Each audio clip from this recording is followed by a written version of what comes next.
What were your first impressions of space once you got on orbit, each one of you? Well, certainly when the solid rocket motors light, you know, for the first time, that gets your attention. I mean, there's nothing that prepares you for the amount of energy that's involved with getting the space shuttle into space. It's, you know, 7.5 million pounds of thrust all in an instant.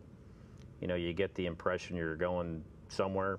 You're really not sure where, but you're going there in a hurry and you're not coming back to Florida. I mean, it just, you know, kind of looks slow when you're watching it as a spectator, but when you're inside, there's nothing slow about it. I mean, it just really takes off.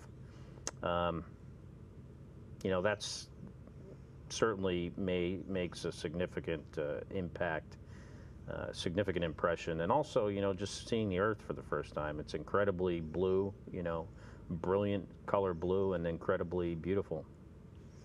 I have this very vivid recollection of about Mach 15 on my first flight, looking over my right shoulder out the window and seeing this blue planet behind me. And it's a view I've never had before. You know, it was the first time seeing something like that, and it was really, really impressive. I even said something to Dom at the time, Dom Gorey, the shuttle commander, that, you know, it was like, wow, that is really amazing. You know, obviously we've had similar, like we've discussed, you know, similar backgrounds and experiences, you know, similar training as astronauts. And between the time I flew my first flight and when Mark flew his, I tried to explain to him, you know, what that first 8.5 minutes was going to be like. And after his flight, when he landed, I was there in the, you know, the crew transport vehicle when the hatch opened and the crew came out. And the first thing he said to me when he came out of the shuttle after his first flight was, he goes, I had no idea what that ascent was going to be like. Yeah, it's true. You know, you just try to describe it to other people that are getting ready to do this. And you know, I remember after the solids lit and the main engines looked okay, and I had a few seconds, I looked over, you know, I started thinking, well, this just doesn't feel like I expected it to feel. You know, it's not as smooth as you expect. It kind of feels like you're on a runaway train going 1,000 miles an hour. I remember looking over at Dom because I thought, well, this isn't quite right. And he, you know, he was okay with it. So I'm like, well, this must be what it's supposed to feel like.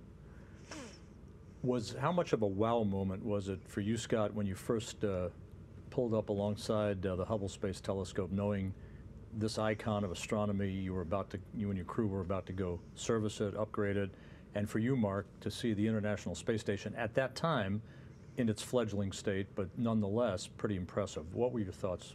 Well, you know, just knowing, you know, what we've learned from Hubble and how far back in time it can see, you know, it's impressive for those reasons. You know, it's about the size of a school bus, so as far as telescopes go, it's pretty big, but just understanding, you know, the impact it's made on our understanding of the origins of the universe is, you know, makes it a very impressive sight. Now, compared to the space station, you know, especially the last time when I saw it on my one flight, it's, you know, Hubble's a lot smaller and, you know, less visually impressive.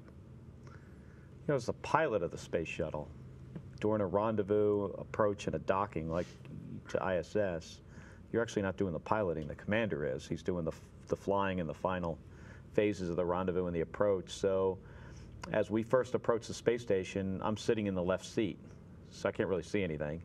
So I didn't have, you know, my first look at the space station was after we docked. And, you know, having that big picture view of station as a shuttle pilot, you don't get until you undock and you're leaving space station. And it's impressive. I've seen the thing grow. You know, over the years, I've visited ISS in 2001, 2006, and 2008, so I've seen it through, you know, from the beginning here through a lot of different stages. Scott, as commander of STS-118 and Mark as commander of STS-124, I have to ask, who threaded the needle the best for docking?